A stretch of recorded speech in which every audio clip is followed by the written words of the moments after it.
All right, so early in June every year, this year may be the exception, they have an event called Free Role Playing Game Day, where the companies produce a simplified version of their game and give you a little short adventure for it, and you can go to the game store and get it for free.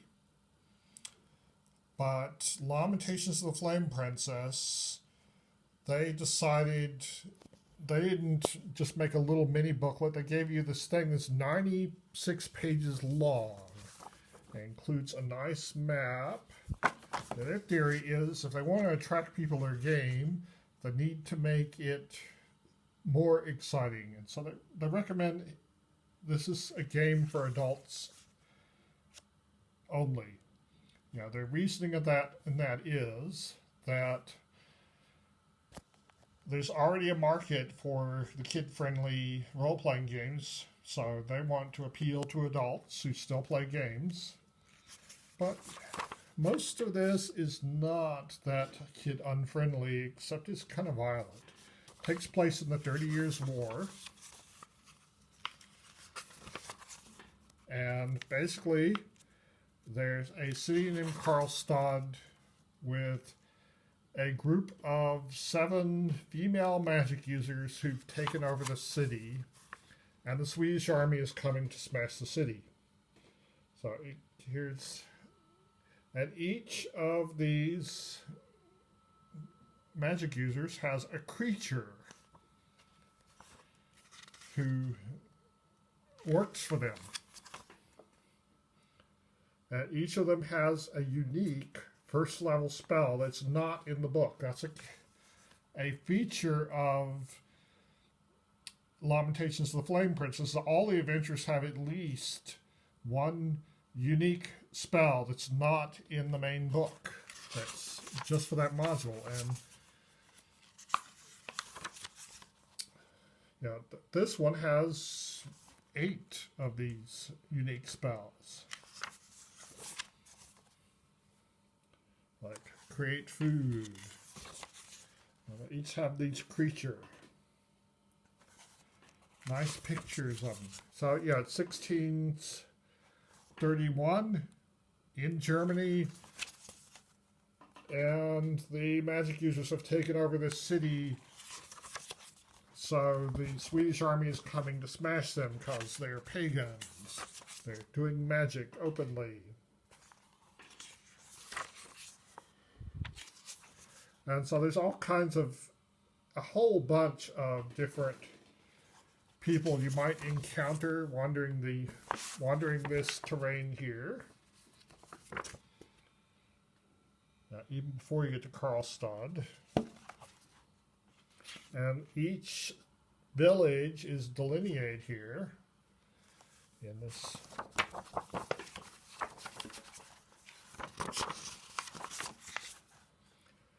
And one of them is Würzburg, which is a city ruled by a bishop where witch hanging is a popular pastime.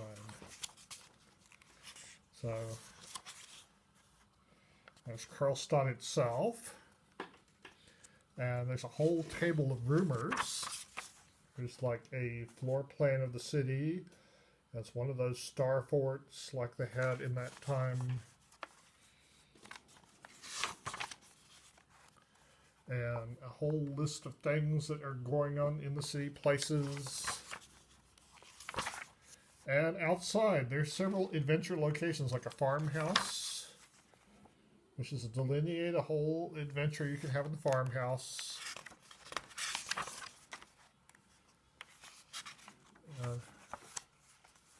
And there's the mound, which is the home of, find him, this guy, a necromancer who has several unique spells like animate hands, deflect damage, de-age, journey into the past, perfect dark vision, read brains. Read brains is a really interesting spell. instead of having a library like any normal magician would have, this necromancer has a collection of brains in jars. And he uses these to make it easier to research spells. And his spell book is carved into the wall of his lair, so you can't carry it away easily. But it's got lots of good spells on it. There's another location called the Infinite Tower. And it is infinite. If you go in the first level, there's 2 hatches in the floor. And if you go, and there's stairs going up. If you go up the stairs, you can keep going up. And at the top, if you take one ladder up, it goes to the top of the tower. But if you take the other ladder up, you take the other ladder up, it comes out the hatch in the bottom floor, and there's another layer, which keeps going up. So you keep going. And you go out the door, which goes to the ground level at the top of the cliff this tower's on the side of. But if you go down the other hatch, it goes to this sub-level. And there's even a hidden room. And so when I ran this, the players didn't go down the other hatch ever. So I never did find the sub-level. And I never did find the secret room. When I would search for secret rooms, I've never searched on the level the secret room is on. So they didn't discover much. Each layer of the tower has a different culture in it, which get progressively more powerful. And they start off pretty weak, and it was a time waster, and they did not realize that until it's too late. There's also some caverns. So there's like a whole underground adventure you can have here. And with some interesting monsters. There's actually several sections to the underground.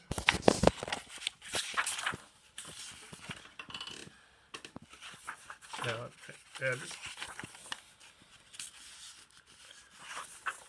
looks like there's another underground layer section. One of the people in the underground, one section, is an engineer who has all these inventions that they can use. Or there's the voice, another interesting NPC who has a alchemy lab. Here is the kitchen where they're eating things that should not be eaten because they voted themselves out of the human race. There's yet another underground layer. So yeah, it's quite the adventure. This is a really, really good adventure. Lots of fun. It's set for first level characters, so I highly, highly recommend this. And it was given away free, and now you can get it for free off of Drive-Thru Roleplay RPG, and then print it out, which is what I did. I